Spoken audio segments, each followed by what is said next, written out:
Colts Nation, if helmets or helmet accessories interest you, make sure to go to greengridiron.com and use code INDSYN at checkout to get the discount code with it. Whether it's mini helmets, full-size helmets, visors, clips, whatever it may be, different face masks, different variations of helmets, alternate helmets, whatever the case, you can get it at Green Gridiron. And again, that's code INDSYN at checkout for the discount. Thanks for stopping by for another video, and now let's get into it. What's going on, Colts Nation? I appreciate you joining me for another video where today we're going to talk a little bit about something that came out in an article. This also coming from Destin Adams, one of our favorite sources here on the Colts Syndicate. Destin Adams at A to Z Sports. This was an article on A to Z, not his Twitter this time.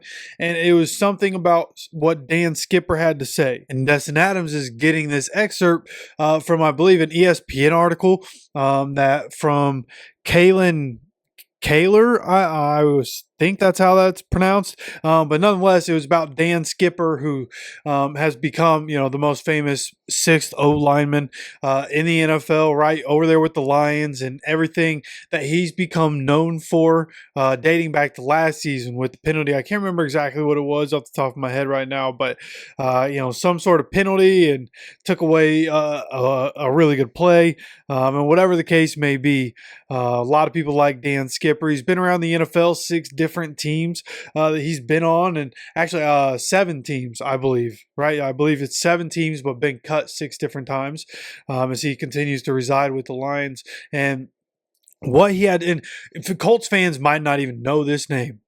Colts fans might have, I could see a world where most Colts fans have no idea who this dude is, because this is a guy who was with us during training camp in 2023. Okay, the year that Anthony Richardson and Josh Downs were coming in. Okay, we were not focused on a backup offensive lineman. Okay, nobody was focused on Mr. Dan Skipper.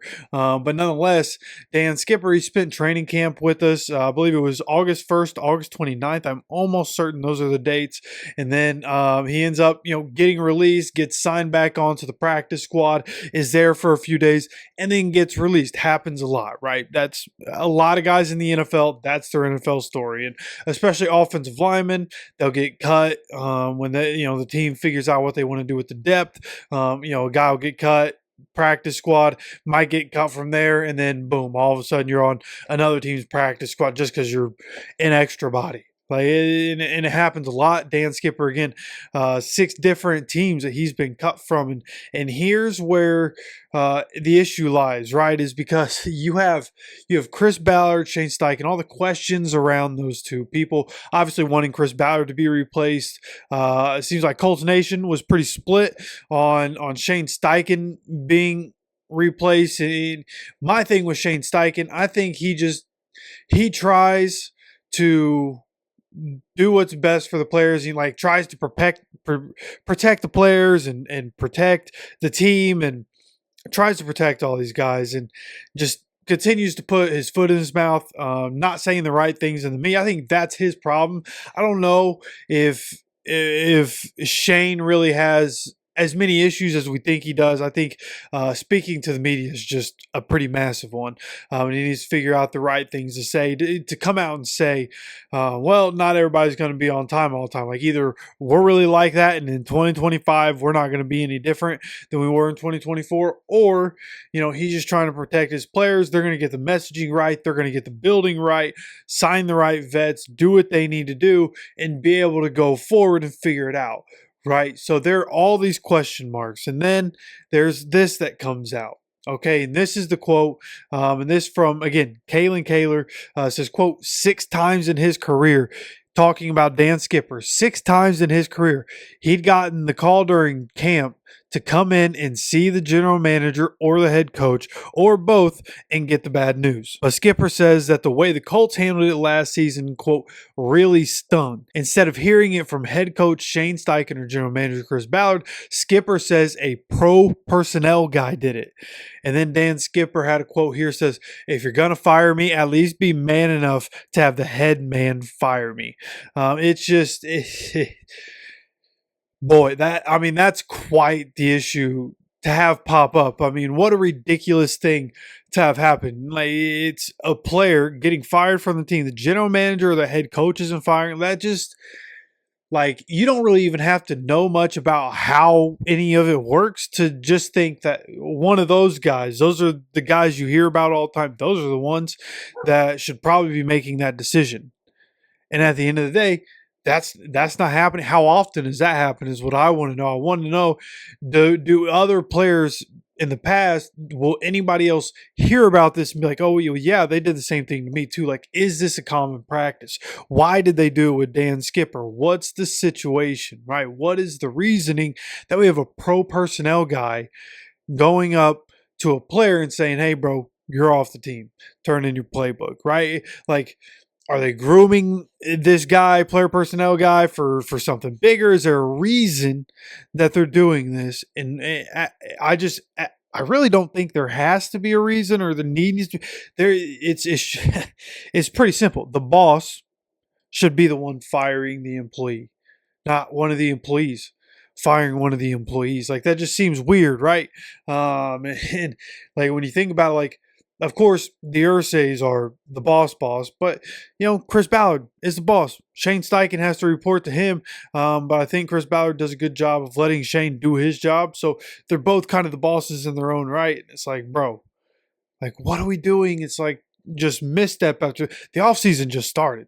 Life as a Colts fan as of late is just like every offseason, especially with the changes in quarterbacks, it's just something and something and something and something. But usually we get a little buffer from end of season until the BS starts to happen. And here we are. I mean, season just ended for us, and we're already at a situation where we have crazy things coming out about what's going on inside the building. And of course, this is the beginning of last season, Shane early on and what he was doing. And again, I'd love to hear the other side of this. I'm sure we never will. They'll probably never mention this again. It's going to be months before we ever hear from Steichen or from Ballard. So by that time, it'll be interesting to see, hey, does the media remember? Do they ever get asked about this? I'd like to see if they ever end up having any sort of comments on this. If they do, I will definitely let you guys know. And of course, with the defensive coordinator interviews seemingly, come and gone and out of the way, we'll see what happens there. As soon as there's news on that, I'll let you guys know. If there are any more interviews, of course, I'll let you know about that as well. Tennessee Titans did hire a general manager. They hired the Chiefs, like, assistant general manager, I believe. So Ed Dodds seemingly going to be remaining in Indianapolis. Had a couple of interviews over there with the Titans, but ends up not getting that job. So I think he might have interviewed with the Jets. Not really sure, but seemingly front office seems like it's staying intact the way it is, and of course, coaching gonna be the way it is. Can we make the necessary changes to look like a professional outfit? We'll see what happens. Any news updates that happens, I will let you guys know, of course. And of course, we're gonna be talking about free agency coming up, right? A lot of things to talk about. Backup quarterback, and a guy to put pressure on Anthony Richardson and to have competition with Anthony Richardson. That's going to be the theme. Finding competition within the different rooms on the Colts. Right? How do we fill the roster? That's going to be the job here on this channel, and trying to figure out how do we make this team as good as possible with the funds that we have available to us. We'll go through that throughout this offseason. Make sure you're subscribed. Make sure you have notifications on so you continue to get notified anytime there are any content dropping on this channel. Of course, I appreciate you stopping by for another video. And as always, take care of yourself, take care of each other, and go Colts.